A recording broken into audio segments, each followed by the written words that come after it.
The creature kicked, twisting free. It shot upward, breaking the surface once more. Rain poured down like punishment. The serpent circled beneath, its eyes burning through the murk.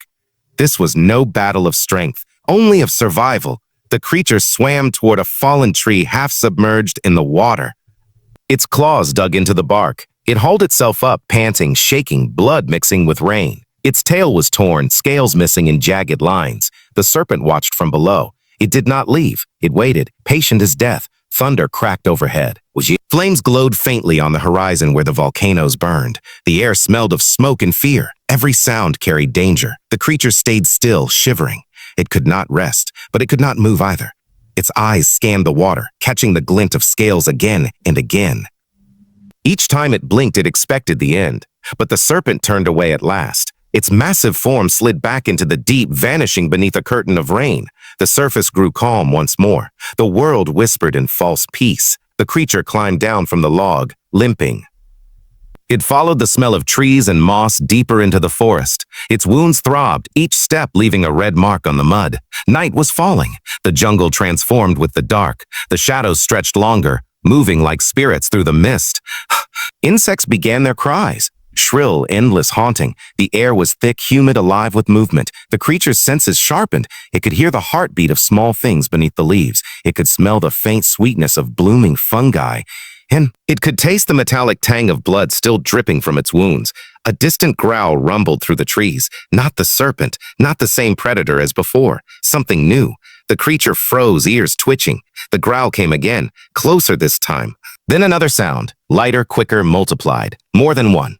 The forest fell silent. Even the wind seemed to stop. The creature crouched low, pressing its body to the roots of a fallen tree. Eyes wide, breath shallow. Shadows moved through the fog. Nuntan quote. Sleek shapes low to the ground, gliding between ferns. Their eyes shone like embers. Their steps were silent but sure. Hunters. They were smaller than the serpent, smaller than the cliff predator, but faster, hungrier, and united. A pack. The leader lifted its head, sniffing the air. So, its nostrils caught the scent of blood. It turned sharply, gaze locking onto the trembling form beneath the roots. A low hiss rippled through the group. The creature ran. The forest exploded again. Branches cracked, leaves flew, soil erupted beneath clawed feet.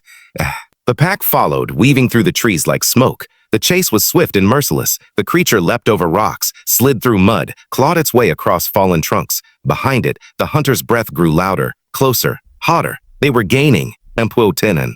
Lightning flashed, revealing a cliff edge ahead. The same river from before flowed far below, roaring like a beast of its own. There was nowhere else to go.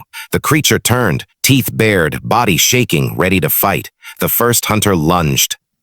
Its jaws snapped shut inches from the creature's throat. The second came from the side, claws tearing into its shoulder. Pain flared white through its vision. The creature lashed out, striking with every ounce of fury it had. Its claws raked across the hunter's face, drawing blood. The wounded predator howled. The rest hesitated. For a moment, the jungle stood still again. The rain fell harder, drumming against leaves and flesh. The air pulsed with tension. Then the pack attacked all at once. The creature was buried beneath claws and teeth. Every breath was a struggle. Every sound blurred into chaos. Blood, mud, rain, everything mixed into one. A sudden quake ripped through the ground. The earth itself screamed. The cliff split beneath them. All at once, the world gave way. The creature and its hunters plunged together into the dark. The fall lasted forever. Then impact. The cold hit first, then pain. The creature floated for a moment, numb body drifting in black water. When its eyes opened, the world was dim and red. Lava glowed far below the water's surface, lighting the darkness in ghostly flickers. The predators were gone, swept away or broken. The creature drifted toward a cavern mouth at the edge of the river. It pulled itself inside, coughing, shaking. Inside, the air was warmer. The walls pulsed with faint light, minerals glowing in strange, living colors. Drips of water echoed like whispers. It was both sanctuary and tomb. The creature collapsed beside a cluster of glowing stones. Its wounds throbbed, blood mixing with dust. Whoa! It closed its eyes for a moment, feeling its body tremble uncontrollably. The warmth of the cavern felt almost alive. Something shifted in the dark behind it. A slow, dragging sound. Not the wind. Not the river. The creature turned its head, eyes wide. The shadows moved again, deliberate, silent, purposeful. The warmth in the air grew stronger, almost suffocating. Then came the smell, sweet, rotten, ancient. Something was in the cavern with it, something that had waited there long before it entered. A deep, rumbling breath filled the hollow space. The creature crawled backward, its body pressed against the stone. The shadows stirred, revealing the faint outline of movement. Two eyes opened, massive, glowing, red like the heart of the earth. The eyes glowed brighter, pulsing with a slow rhythm like the heartbeat of the earth. The light spilled across the cavern walls, revealing the outline of something colossal. Scales shimmered like molten stone. A ridge of bone ran down its back, jagged and ancient. The creature, small, trembling, wounded, could only stare. Its breath came in short bursts. The air felt heavy, too thick to move. The sound of the river outside faded into nothing. The ancient being stirred. Its body shifted, rocks tumbling down from the ceiling as it moved.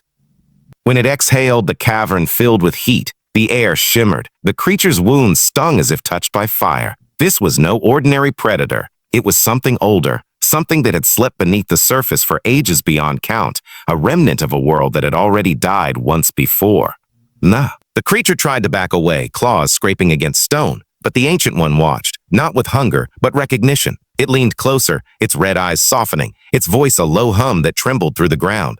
The walls vibrated with the sound. Dust fell like silent snow. Snow. The creature felt it deep within its bones, not as a word, but as understanding, a message older than speech. Survive. The word burned inside its mind, not as a command, as a truth. The earth above rumbled again. A quake stronger than before shook the entire cavern. Streams of molten rock began to drip from cracks in the ceiling. The world was breaking apart once more. The ancient being lifted its head toward the sound. It did not flee. It simply watched, unblinking, as if it had seen the end of worlds before. Then, with slow and deliberate motion, it turned its gaze back to the small creature. The creature met its eyes. For a moment, there was no fear, only quiet, only connection. Then the earth split wide. Light filled the cavern, a burst of orange, red, and white. The ancient being rose, spreading its massive form as lava flooded the floor. It roared not in rage, but in defiance of extinction itself. The sound was endless. It shook mountains. It carried across forests and rivers and skies. It was a declaration that life, no matter how small or broken, would not fade easily. The creature ran. Through falling stone and choking smoke, it sprinted toward the narrow opening at the back of the cavern. Fire licked at its tail. Heat seared its lungs. But it did not stop. Behind it, the cavern collapsed. A wall of flame swallowed the darkness. The ancient roar echoed one last time, deep, powerful, eternal. The creature burst out into the night. Cold rain met its face like a miracle. The jungle burned behind it, glowing red against the black sky. Ash drifted through the air like snow from another world. The river roared louder now, carrying the reflection of the fire into the distance. The creature limped toward the water's edge, trembling, soaked in blood and light. It looked up at the sky, a sky torn between storm and flame, and breathed. The wind had changed. The scent of the world was different now, still violent, still raw, but beneath the smoke and sulfur, there was something new. Life, faint, fragile, but real. The forest still whispered. The rivers still moved. The stars still burned above the clouds. The creature closed its eyes, resting its head against the wet ground. Its heartbeat slowed. The storm faded into a quiet hum, and in that moment of stillness, it was no longer prey. It was proof. Proof that life would endure through ash, fire, hunger, and fear. That even in the face of endless destruction, something would always rise again. Something would always survive. As dawn crept over the shattered horizon, light touched the ruins of the forest. Smoke turned gold. The first new breath of a changed world rose with the mist. The creature stood by. Its wounds would heal. Its path was uncertain. But the world, this wild, violent, beautiful world, still lived, and so did